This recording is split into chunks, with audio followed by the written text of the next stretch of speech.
Hello to everybody and welcome to 3 years every week AMA, where we are talking about 3 year and the project of bringing internet to Africa. Anita Mlakar is my name, and thank you for being with us. And thank you for your interest and questions that you have sent to us in our community Telegram chat or otherwise. If you are not a part of it yet, welcome to join us. We will tell you how to do that a little bit later. But before we start, I would like to invite you to get involved, to participate. So please click like if you enjoyed today's AMA, or dislike if you don't, or maybe you don't do that. But we will appreciate every like or a comment suggestion how to improve our meeting. So hit the bell icon to get informed every time we are going live on your YouTube channel, and subscribe to it or share it with someone that might have interest in. And of course, since we are live right now, don't hesitate to ask questions that might appear during the conversation. I will be following the chat all the time, going through your questions. So let me begin with short introduction. I will do that every time we are together. And let's do introduction about 3Air. 3Air is a blockchain-based startup who will leverage the power of decentralization to provide internet connectivity to consumers in Africa and provide the physical infrastructure to support this through its partnership with K3 Telecom. Only 20% of people on the African continent are active internet users, with less than 1% having access to broadband. Can you imagine? So compare this with the 60% of the world's population that are active internet users, and it quickly becomes evident that African nations have quite a distance to go in order to fully benefit the World Wide Web. The lack of internet in this region has also a social and economic impact, including the way citizens interact with their government, with businesses, and with each other. So 3Air's vision is to make broadband connectivity available to the masses that is easy to access through its blockchain-based platform. And we will be talking about that platform also. So 3Air is not only about connecting the unconnected, but it's also about banking the unbanked and giving people of developing countries equal opportunities. We will go on about that, but first, let me welcome and say hello to the CEO of 3Air, Sandi Beatens himself. Of course, he is with us today. Sandi, hello and welcome. Hello, Anita. How are you today? I am just great, and I hope you're doing great too. You are not in Ethiopia right now. No, I'm back since 3 days. I'm back since 3 days. Yeah, a bit warmer again. Yeah, we will talk about it later. You also said it was very cold, but I must invite everybody to read your blog. I must say it's really, really interesting. I enjoyed every word of it. I really had, like a picture of everything that was going on there, and I would like you to share something with us. So some parts of your trips, at least how much you can. First of all, maybe Sandi, what was the purpose of going to Ethiopia? There were three things why we were going there. So we have like the three. Where is it? Our sign already, right? So the first one was that we were checking out how the internet connectivity there is, and we wanted to do a documentary. So this was our first goal. The second goal was to actually meet the IOHK, so the Cardano team, with Charles Hoskinson, because they were there during their Africa tour. And the third one was just to extend a bit our talks with our partners that have some ISP licenses that are there already, and just looking how we can expand in the future also to Ethiopia. Okay, now just to have a question for those who are following us, I saw you a little frozen. Now you are okay. I hope that everybody is seeing you, but we are hearing you very good. So whatever you said, it was great. And now I can see you too. So that's great. Okay. Connectivity is great. Okay. Well, but I need to say that also here in Dubai, I'm using our Wi-Fi in the apartment, and that one sometimes also doesn't really work well. I'm living actually um, hmm, or let's say residences within a hotel, so it's like more a hotel apartment. And right now, Dubai is so overcrowded. It's so many people here. I think mostly because of the expo. So when it's right now, it's probably the time that the most people use the internet here in house, and it's sometimes it gets a bit frozen also. Okay, the most important thing is that we can hear you. You can hear everything you're saying. So we are actually hearing your answers. And that is the most important because you are, the main actor of this AMA. So Sandi, let's go back to Ethiopia. You said you had a special purpose, but along that purpose, and you were doing a lot of things, of course, you were also a little bit enjoying it or getting to know the people, the surroundings, the country. So you were also filming a lot. Can you tell us a little bit about that? Yeah, look, I always enjoy traveling, some adventures. I've been doing that since years. And Africa is pretty special in that case. And why I really like to go to such countries is actually remind me a bit how privileged I am. And when I come back, I even feel maybe a bit guilty, just having all the abundance here. And I was really thinking, maybe this for the starters, but when I came back, uh, I was thinking how I can help those people, and giving them money actually is not working. It never works.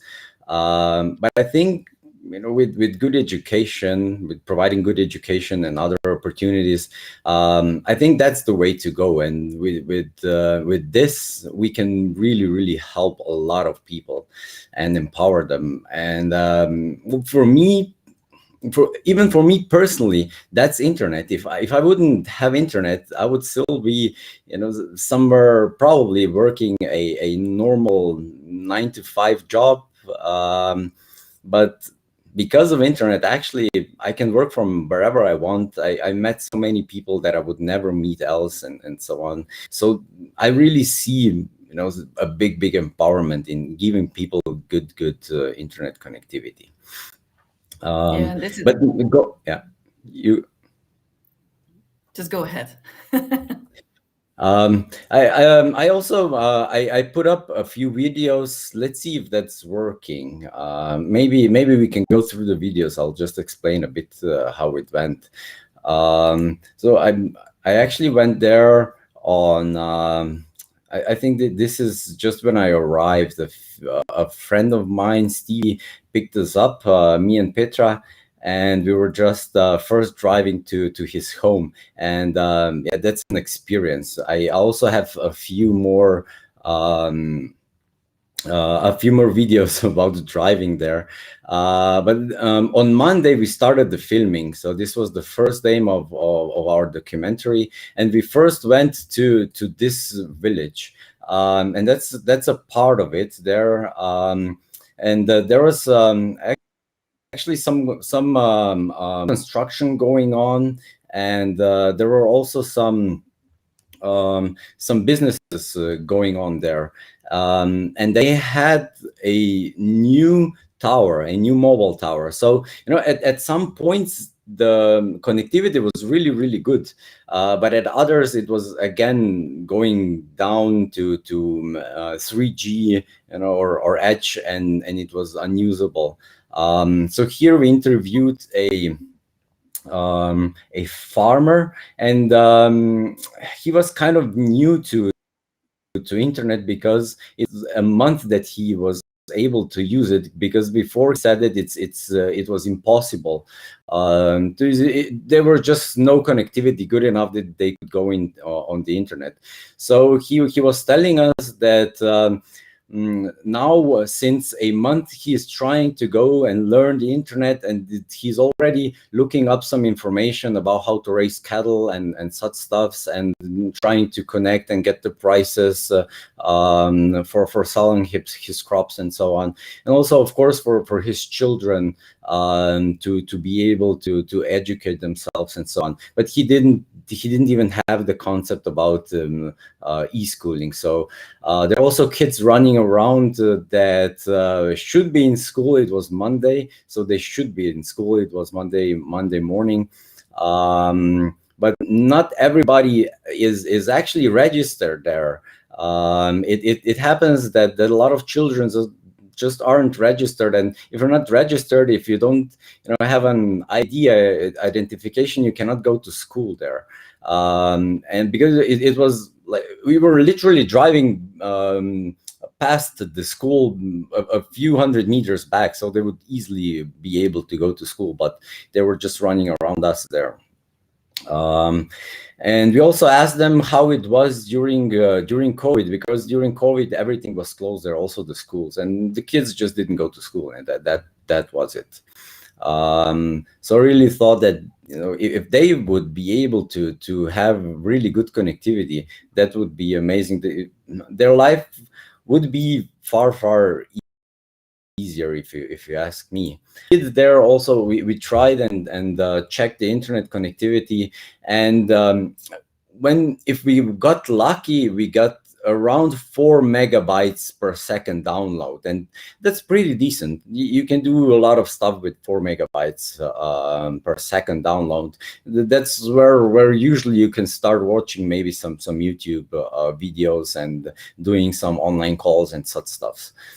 But we needed to get lucky to get there, else it was just below 1 megabyte per second download speed on the speed test.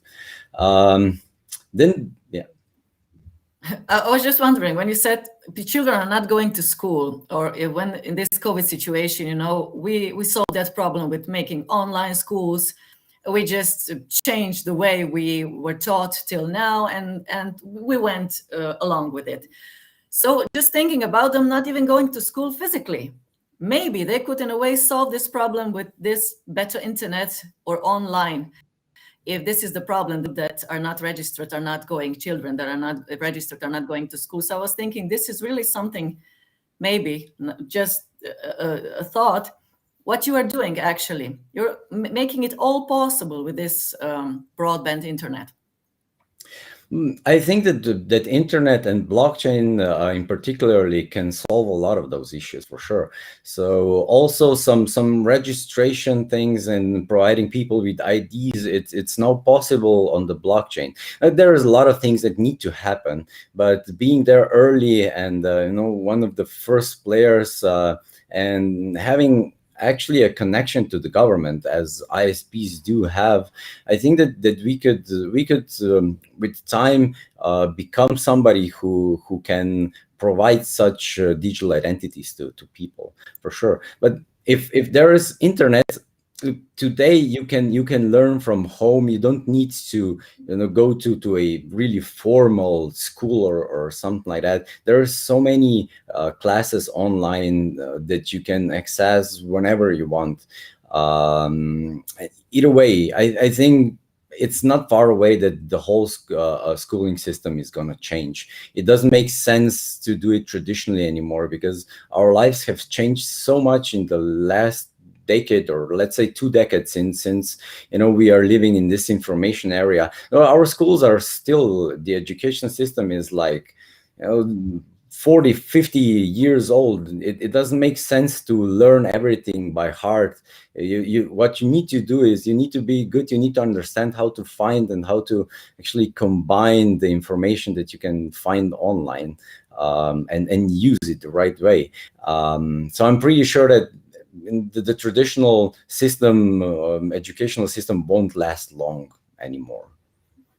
Yeah, it's really easy to approach. Every course, everything you want to learn, you can just approach it from home, and it's comfortable also.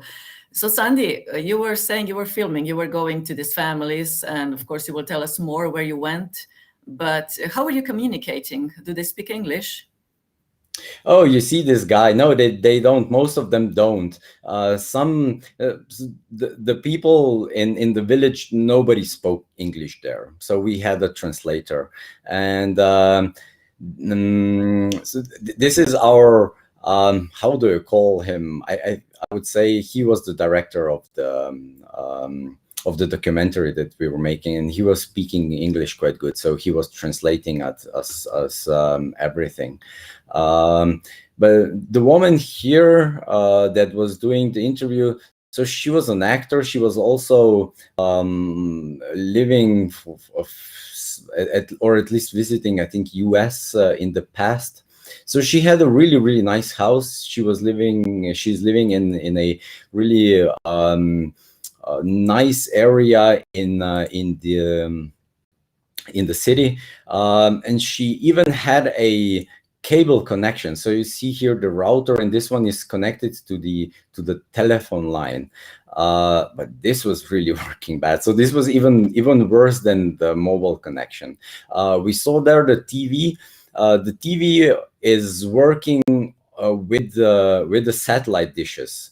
But not over internet. So they have like a smart TV, but they never were able to connect it to the internet. And what was really touching me is so she has a son. I think she said he's 18 years old, and he is good. In school, he's really learning and having good grades and so on. And he wants to use the internet a lot. And you know what he does? He wakes up during the night at midnight when nobody is online, or at least not a lot of people, and then he says that he's able to use the internet. So then he just he switches day with night and goes online during night, what he needs to do.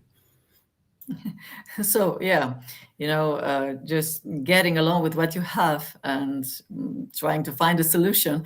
Is it correct, Sandi, that after our AMA, the first time that we have, that just maybe 15 minutes after, you were also without not only internet but also electricity, right? Well, it wasn't even 15 minutes. It was like we were done, and I walked out of the room, and when I went to the other room, the internet was gone already. I still had internet on my mobile, but that wouldn't be probably good enough to do the AMA there. But it was good enough that I could post some things. But it was not because we just the internet stopped working. There was a power outage, and the power outages there are really bad.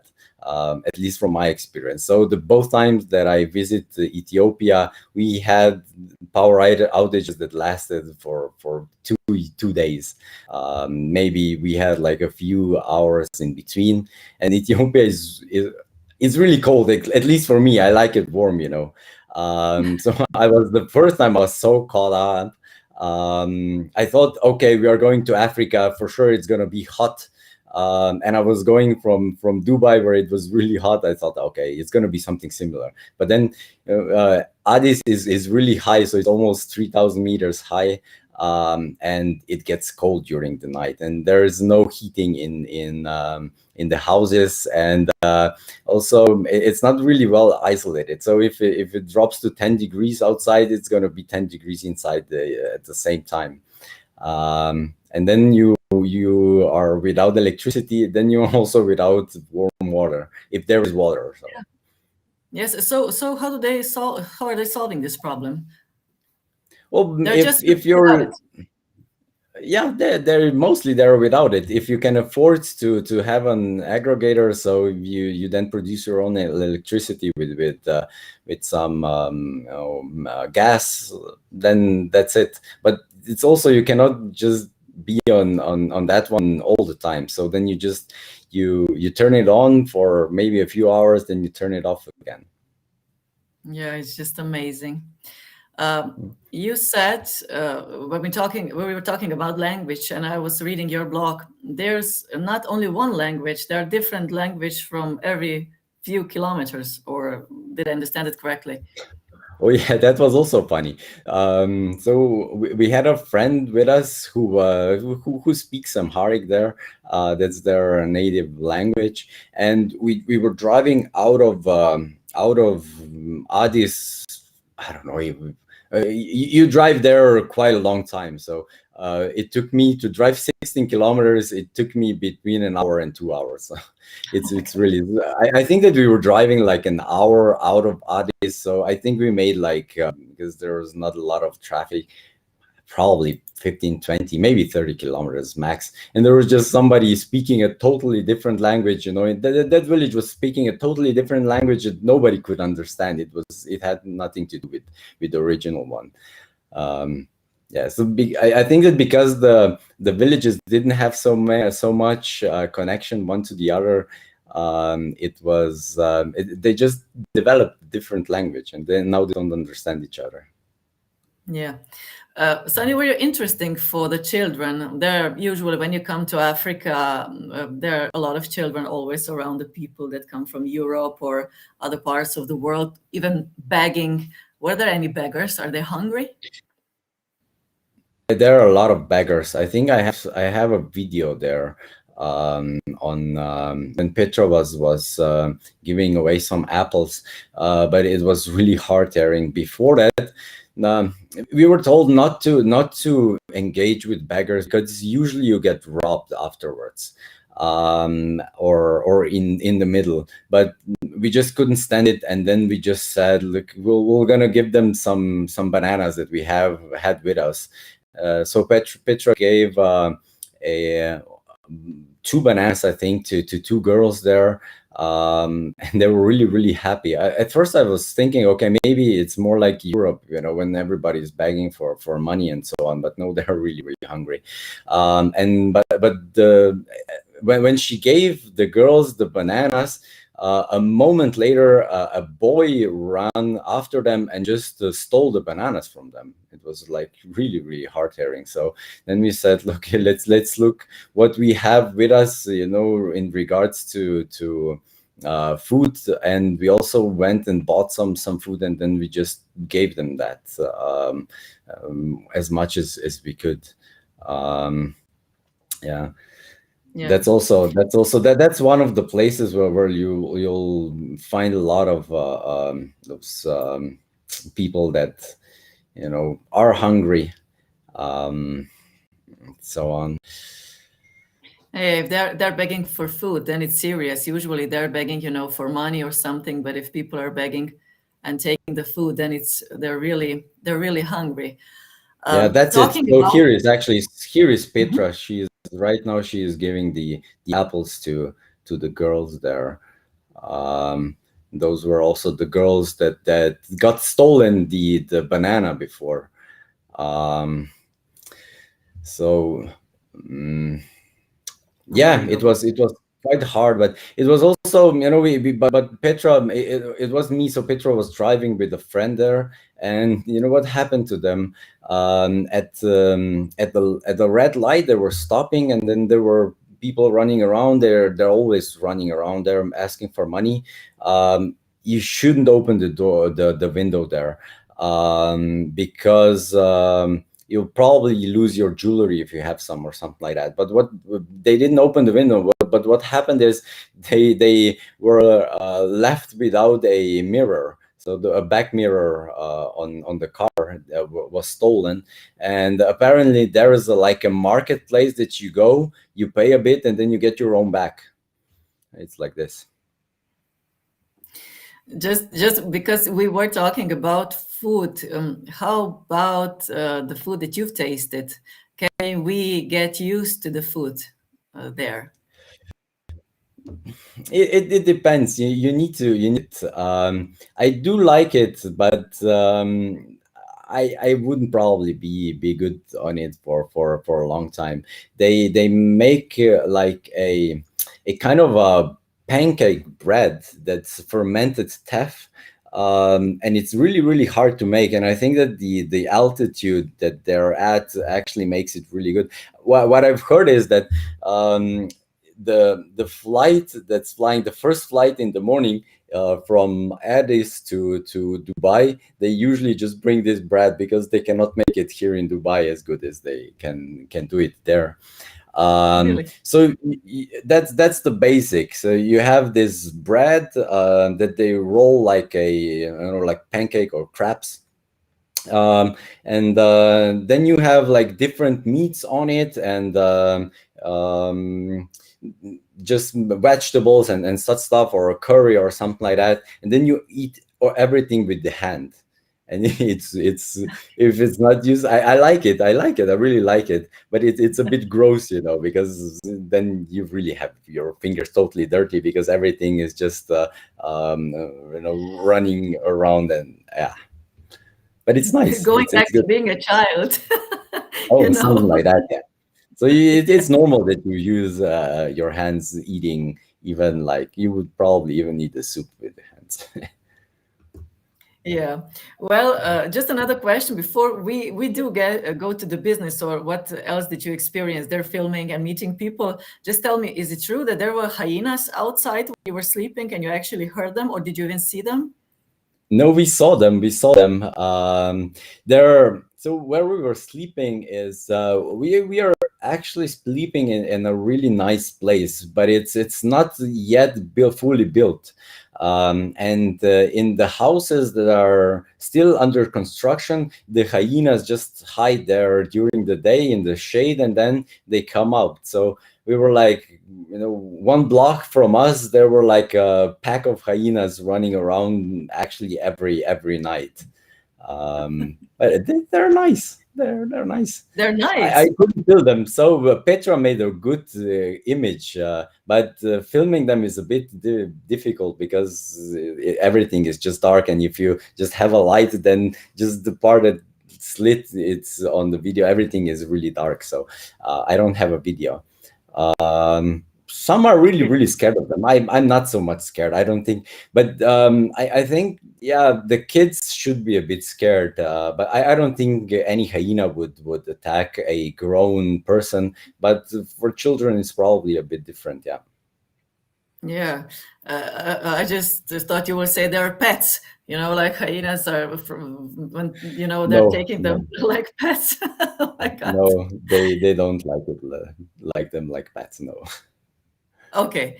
Now another thing, or maybe even the most interesting thing, you met Charles Hoskinson, founder of Cardano, right? Now tell Yeah, us that's something about right. that. Oh, that was a cool experience. I was literally shaking. I was literally shaking. So the man is a legend. Even he's younger than me. He's so knowledgeable. He knows. He's like a walking encyclopedia, and he really knows how to articulate himself. And yeah, it was a really nice talk. So I was invited to a dinner with him, and there were like 15, 20 people, something like that there. I don't even remember. I just remember him sitting on my right side. So and we started talking first about our project, about the telecoms and so on. And I think we made a really, really good connection. I'm pretty sure that I'll be able to share some cool news out of that one. But we need to sort some things out first, and I think we'll be able to come out with some cool news from there. But the rest was, you know, just talking about different stuffs. We both like Jordan Peterson, so we were talking about him a bit. We were, you know, laughing about some movies and such stuff. So it was really, really nice. You gave him a nice present. Yeah, that was also a feat. So once I knew I'm meeting him, there wasn't really a lot of time. But I know that he collects masks, and in Slovenia we have a pretty cool mask, and it has a lot of history behind it, and it's called Kurent, and only a handful of people are actually making this.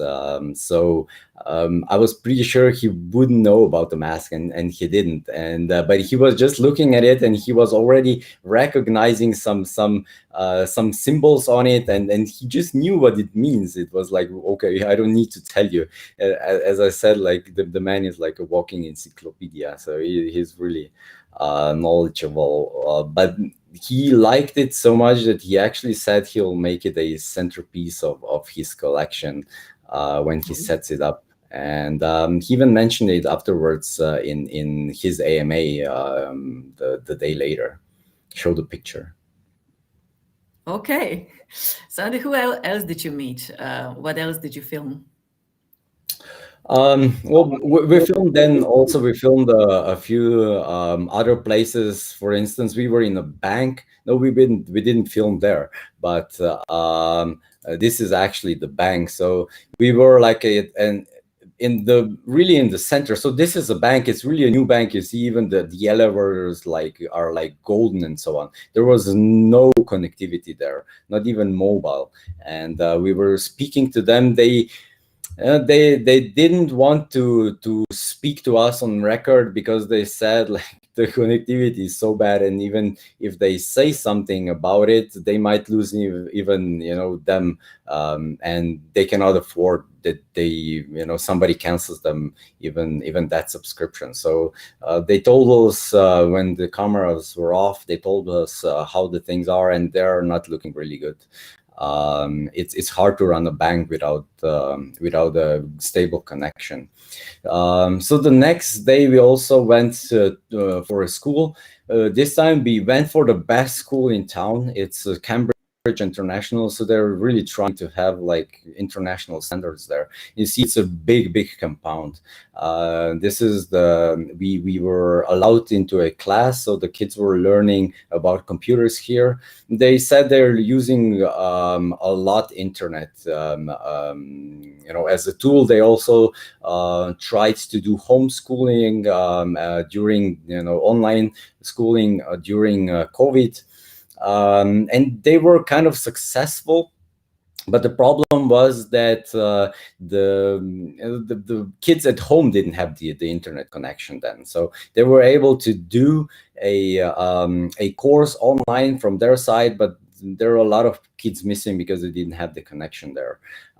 We tested out the connection, and during class, when nobody was using it, it was working extremely good. So we got like a 70 megabytes per second download. That's huge. But once the kids went out, and they had a break, and everybody went probably and watched some YouTube or something like that, the connection just crashed together. We couldn't get even 1 megabyte per second download speed on our test. So it's, let's say, it's okay. I really like that they provide all the students there with free internet and free Wi-Fi, but it still has room for improvement. But I would say that was probably the best internet that we found in Addis at all. And it was a new school. It's open just for a year, and newly built and everything. So they actually dig the trenches, to lay the cables and get it there. And that's what you can get. I don't think that you can get much more out of a connection in Addis than they have. Okay, and this is what you will be solving with 3Air, bringing this broadband connectivity to Africa. Yeah. And Yeah, we were actually asked when do we start? When do we start? So when we were, I met there quite a lot of people, not necessarily connected to our project and so on, but there were people that are working either as some in some businesses, running their own businesses there, or at the governmental levels and so on. And everybody was just asking us, when are you coming? When are you coming? And I was really amazed that they really want us there, and they actually need us there, as I see it. And that was good to see. it is a big interest of your project, not only there in Africa, in Ethiopia, but also in our community on Telegram. And there are a lot of questions being asked all the time. And I saw, Sandi, that you're answering them all the time. But we said that we will use also AMA to give some more informations. So if you are ready and willing, unless you have something else to add about Ethiopia, then we will skip to those questions. Are you ready, Sandi, or not?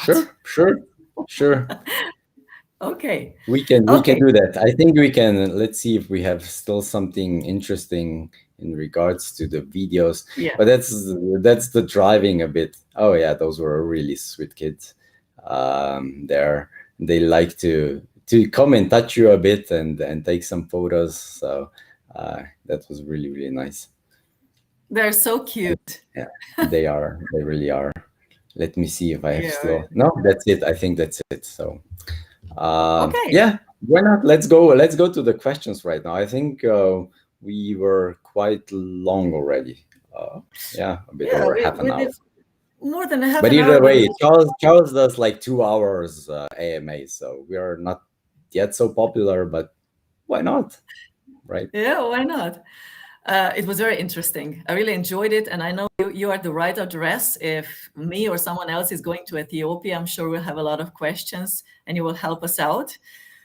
So thank you again for sharing this with us. And of course, again, read this blog because it's so interesting and really, coming from the heart and from your feelings. And that is why it is so good. Now, Imanu said, wow, you are sharing the full experience. So people really like it, you see. So it's good that we talked about it. Now, going back to the questions that were asked already in our community, maybe starting with J1s, who said, in areas like Nigeria with existing infrastructure, how competitive is 3-air pricing? Can you challenge existing networks? Or is the idea to connect the unconnected? Um, what you need to know is that in Nigeria and Africa, in general, it's no broadband, no real broadband. So there is mobile connectivity, but we are not a mobile operator. So what we are doing is we are providing, high speed internet, the same internet as you would say like a cable internet that you have at home. And you use every time that you come at home, you don't use your mobile anymore. You'll probably have a Wi-Fi that's connected to a cable somewhere, because that's a far better internet connection, and it's the data is uncapped there, and so on. So this is what we are providing. So in a sense, you could say we are connecting the unconnected, because we are connecting the people that don't have broadband. And Nigeria broadband penetration rate is 0.04%. So it's nothing. It's literally non-existing. But also answering the question about price competitiveness, we have quite a good margin that we can lower the prices for sure. But what we cannot do is undercut any like competition. If mobile is a competition, of course there are some kind of competition, because they are providing data plans and data connectivity, but we just cannot go far below their prices, because we tried that and we ran into some problems. So we're undercutting just by a bit. Okay. We had some question about if you're working with Charles Hoskinson, but we've got the answer to that, talking about Ethiopia and you visiting him. Do you want to add something to that? Look, we have really good connections to the Cardano, but there is no official announcement from Charles directly yet, so we cannot say it's really official.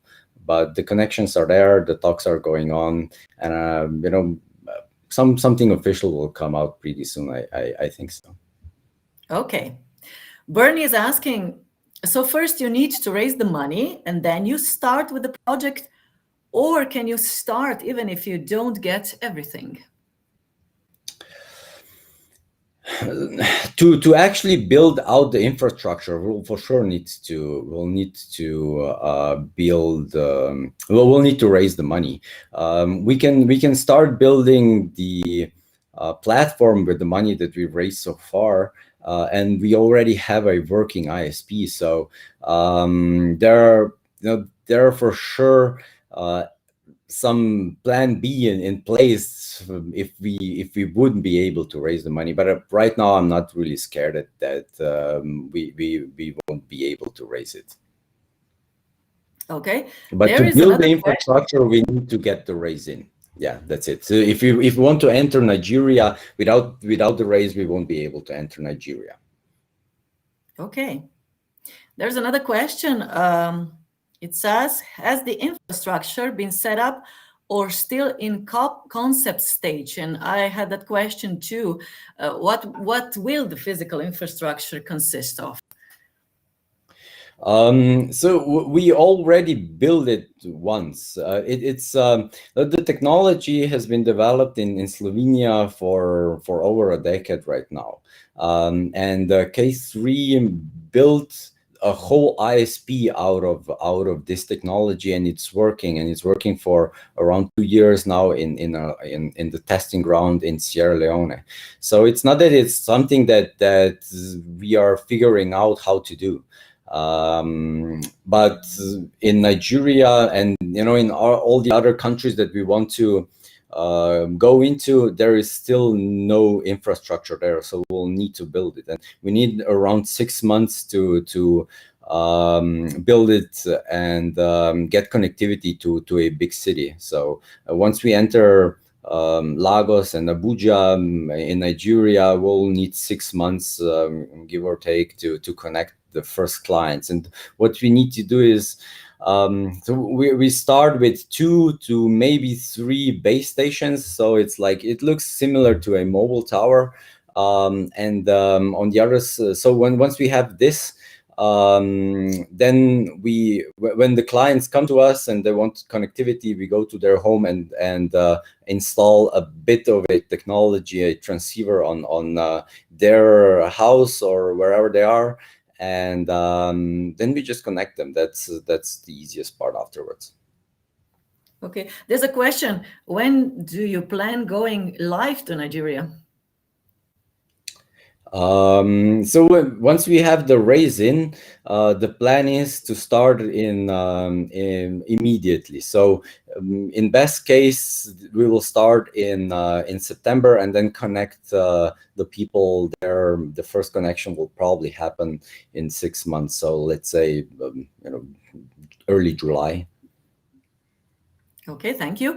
Now we are going through the questions that were asked in our Telegram community. Of course, you can join this community and participate, ask questions, chat, share whatever you want to. You're welcome to join. But also right now, if you have any question, those of you who are live with us, you are welcome to ask them. We are looking at your chat and our chat, and of course, receiving all of your questions. So another question from Yuri is, what is the relationship between 3Air and World Mobile? There is no direct relationship.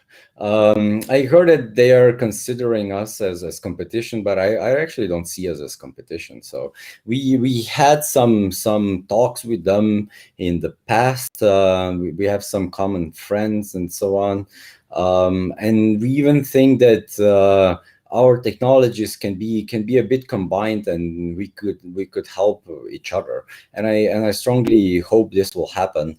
But we are not addressing the same market. So they're a mesh, kind of a mesh network that distributes the bandwidth to mostly in villages. So in rural areas, we are strongly focused on big cities and also the urban areas, and a bit high-end clients. So the price range in between us is huge. So they are looking to connect I think there are around people with around 5, 7, maybe $10 per month.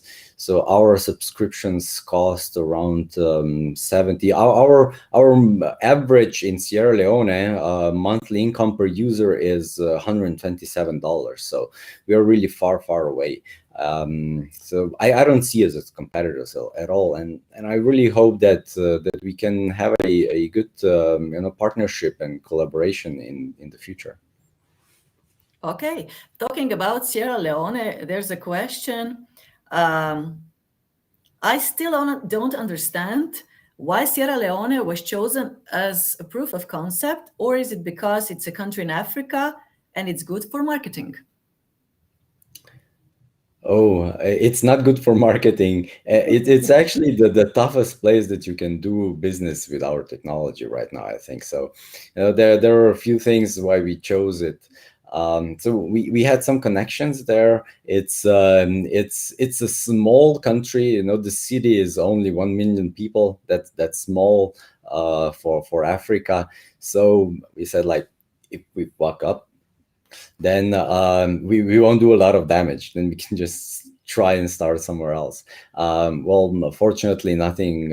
Everything went really well, so no problems at all. And the second thing is, no, our technology. We were thinking. There are two things that could potentially be problematic when we enter a market. So one is Sierra Leone is really dynamic. So there's a lot of hills and such stuff. So we were thinking, we need line of sight. It could potentially mean that we won't be, that we will have a lot of blind spots. But that didn't happen. It went better than we imagined. So we can cover 96% of the population with only 2 towers, and that's quite amazing. And the other thing is that the weather there is really harsh. So the rainy season is long and it's extreme. When there's rain, it's really raining. And a lot of those over air systems don't work good. Also, the satellite TVs there are actually called dry season TV, because that's the only time that you can actually watch TV. When it's raining, you cannot. So we were scared if some weather conditions could disrupt our signal, but the technology is just working perfect. And the last challenge was there.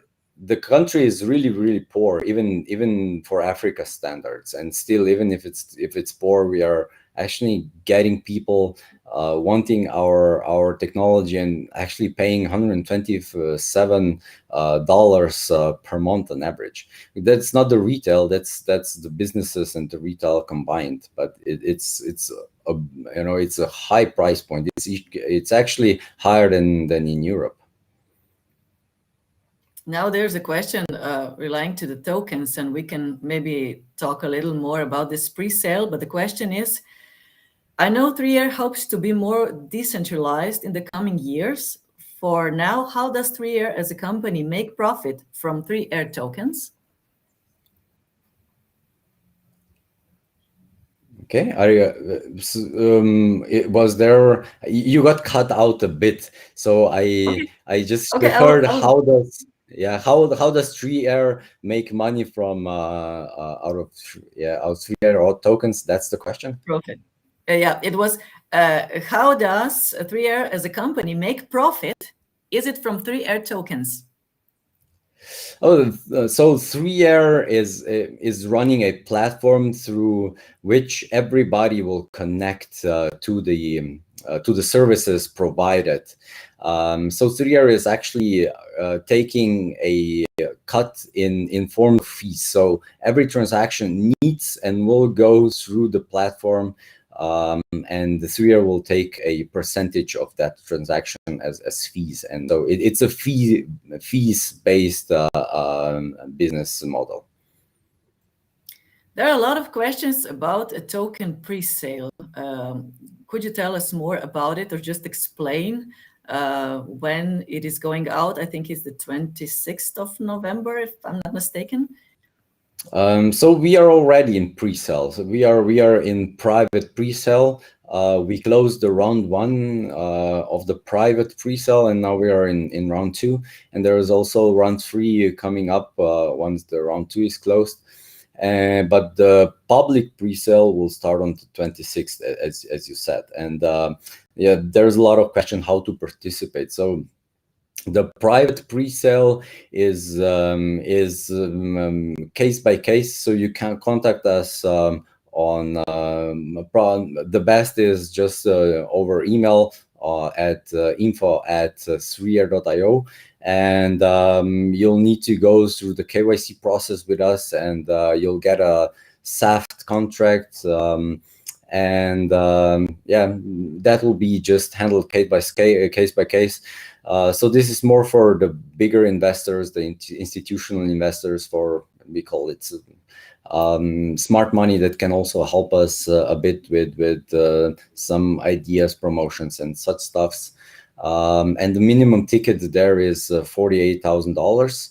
But the public sale will have a minimum ticket of $600, and that one will start on the 26th of November. We'll notify our community, so probably best if you just are signed up to our mailing list, and or just part of our Telegram community or Twitter channel. We'll announce that, and there everything will be automatically handled through the website. So you'll do the KYC procedure through the website, and also the buying of the tokens will be done through the website. Thank you. Now we have a question from Isham, who is with us live. How are you managing the ISP license requirements from the local regulators? Often not so easy to get. Exactly, and yeah, we know that we've been in the Africa business for quite a few years now already, and it is difficult. So we are always working with some local partners. It's just lobbying. So we have actually our own lobbying team that's going around the governments and getting us access and ISP connections and so on. And each case is a bit different, but in the end is always like getting some prominent people either in on equity or something similar. So this is how you then get the license. You need to have connections, that's for sure. Connections everywhere, that's always important, right? Yeah, and there are two licenses. So what we need is a ISP license, and we need a frequency license. And with the frequency license is often even harder than with the ISP license. But we are lucky here because our technology actually works on a different spectrum. So we don't need like the really expensive and hard to get licenses for the mobile operators, like the 3G, 4G, 5G. We are actually operating on a radio license. So our license is really similar to one that a radio station would need to get. Okay, thank you very much, Hisham, for the question, and thank you, Sandi, for the answer. Now, regarding to this, like you said, licenses, this is a question from Bernie. With such a big project, I am guessing you need some government approval. You already have that in Nigeria, or is the plan first to raise the money and then to get the approval? We are almost there at this. So we already hold some licenses. So the approval are actually, the approvals are licenses. We don't hold it, but once we have it secured, let's say it like this. So we have it secured. So but we need to buy the license. So once we have the raise in and we want to start in Nigeria, it shouldn't be a problem finalizing that one. And we already hold a part of the licenses there that we need. Akira has asked the questions. How are you going to tackle decentralization? So decentralization is for sure something that's on my mind since the beginning. So there are a few angles that we can look at decentralization. So the one is decentralizing, the whole company and the platform and so on. So creating a DAO out of it. So a DAO is a decentralized autonomous organization. So an organization that doesn't have an owner and it's self-sustainable. And I don't want to reinvent the wheel here. So I think Cardano made it really extremely good. So we'll for sure follow their footsteps. But there is one thing. So what we cannot do, we cannot fully decentralize an ISP. So an ISP will need to remain centralized because a decentralized entity won't get an ISP license. So that part will need to stay centralized, at least for until some regulations change. But the platform and the 3R, for sure, we want to decentralize that one in the future, and we'll just start doing it similarly than Cardano is doing it.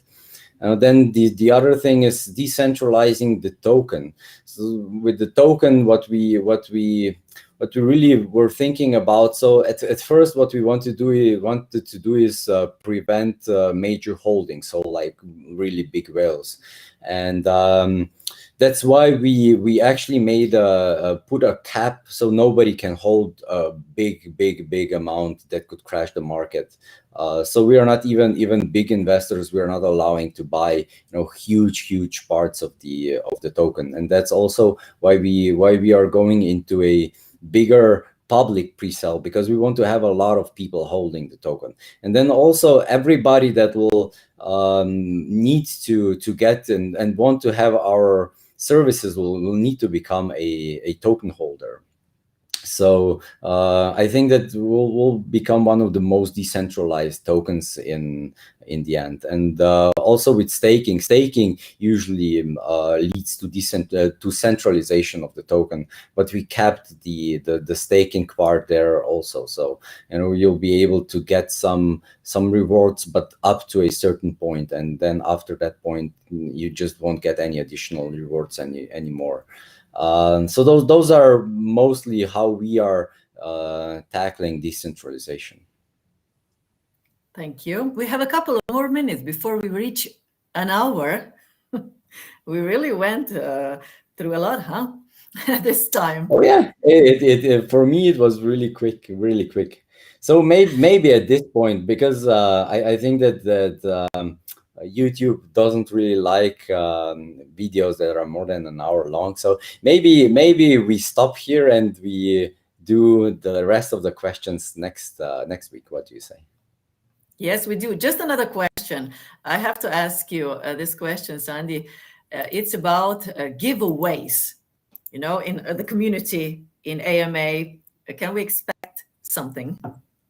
Look, there is something brewing right now. If you are part of our social channels, you've seen that we now started with a lot of marketing and so on, and we are coming up with some cool partnerships and so on. And yeah, there is, in the next few days there is a giveaway coming up. So you'll need to be signed up to our social channels for that one. So stay tuned. I don't know exactly how it's going to work. So I would tell you, but I really don't know exactly how it's going to work. I have a bit of information, but it's going to come out in the next few days.